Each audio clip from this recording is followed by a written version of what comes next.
భలే కొట్టారు. ఏం షాట్ కదా. ఆహా, భలే కొట్టారని చెప్పాలి. లేదు, ఇది అసలు సాధ్యమే కాదు. ఓ వావ్, ఒకేసారి 2. చాలా బాగుంది, బాగా ఆడారు, సూపర్ హిట్. భలే ఆడుతున్నారు. కానీ ఇది చూస్తే మీకు సరదాగా లేదు కదా? మీలాగే నాకు కూడా సరదాగా అనిపించలేదు. ఎందుకంటే మన సైన్స్ ఆఫ్ స్టూపిడ్ ప్రోగ్రామ్ పేరు ఇలాంటి గొప్ప ప్లేయర్స్ వల్ల రాదు, అంతకంటే గొప్ప ఆటగాళ్ల వల్ల, అంటే మన స్టూపిడ్స్ వల్ల వస్తుంది. రండి వీళ్ళని చూద్దాం. నేను చాలా మిస్ అవుతాను వీళ్ళని. ఈ బాల్ ఎంత బరువు ఉంటుందని నాకు తెలియనే తెలీదు.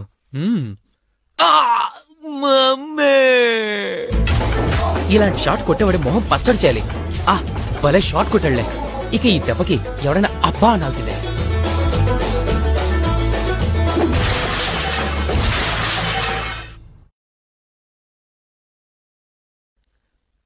నిజానికి స్నూకర్స్ లో ఎవరైనా ట్రిక్ షాట్స్ కొట్టే వాళ్ళకి పెద్ద ఫ్యాన్స్ అవుతారు.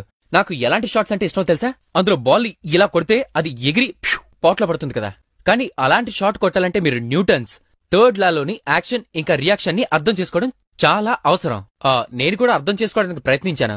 కాకపోతే ఏంటంటే నేను నా ఫ్రెండ్ బుర్ర పగలు కొట్టేశాను. కానీ అలాంటి పని మీరు చేయకండి. అందుకనే నేను మీకు ఒకటి చూపించాలనుకుంటున్నాను. ప్లీజ్ చూడండి. మీరు గనక బాల్ ని టేబుల్ మీద కొట్టారంటే అది ఈక్వల్ గా ఆపోజిట్ గా రియాక్ట్ అవుతుంది. దానివల్ల బాల్ గాల్లోకి ఎగురుతుంది.